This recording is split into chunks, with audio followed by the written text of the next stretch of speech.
रात का समय था। गांव देवलपुर के चारों ओर घना जंगल पसरा था। वहां की एक पुरानी हवेली के बारे में सब कहते थे कि वहां एक चुड़ैल रहती है, रूपाली चुड़ैल, जो अपनी अकड़ और घमंड के लिए मशहूर थी। कहा जाता है वो जब जिंदा थी तब गांव की सबसे खूबसूरत और अहंकारी औरत थी। किसी से बात करना, किसी का नमस्ते लेना उसे अपनी तौहीन लगता था।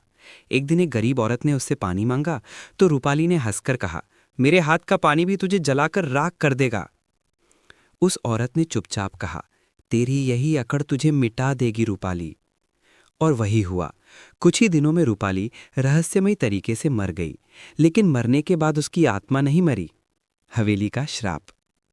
रूपाली की आत्मा उसी हवेली में भटकती थी।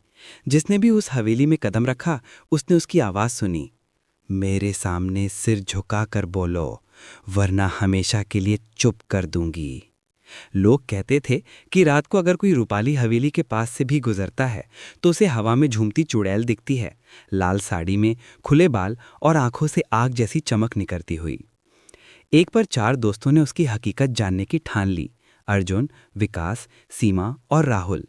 वे आधी रात को टॉर्च लेकर हवेली में दाखिल हुए। हवेली के अंदर टूटी हुई खिड़कियां और बासी हवा भरी थी। अचानक दीवार पर परछाई दिखी, एक औरत की, बिना पैर की। राहुल ने डरते हुए पूछा, वो क्या है? सीमा ने कांपते हुए कहा, शायद शायद रूपाली। अचानक हवा तेज चली और दरवाजा अपने आप बंद हो गया। कमरे के बीचों बीच वही लाल साड़ी वाली औरत खड़ी थी। उसने ठंडी आवाज में कहा, किसने मुझे बिना इजाजत देखा? अर्जुन ने कांपते हुए बोला, हाँ, हम बस जिज्ञासा से आए थे। चुड़ैल हंसी। उसकी हंसी पूरे हवेली में गूंज उठी। जिज्ञासा या अकड़, इंसान अब भी नहीं सुधरा। फिर उसने हवा में हाथ उठाया और एक पल में टॉर्च बुझ गई। अंधेरा छा गया। सीमा चीखी, आवाज बंद करो।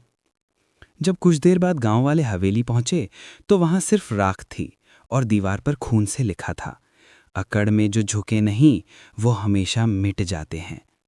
सीख। रूपाली की आत्मा आज भी हवेली में है। कहते हैं जो भी वहां अकड़ दिखाता है वो बिना आवाज के गायब हो जाता है। कभी अगर रात को उस ओर से गुजरना हो तो याद रखना, सिर झुका लेना, वरना रूपाली चुड़ैल की अकड़ अब भी जिंदा है।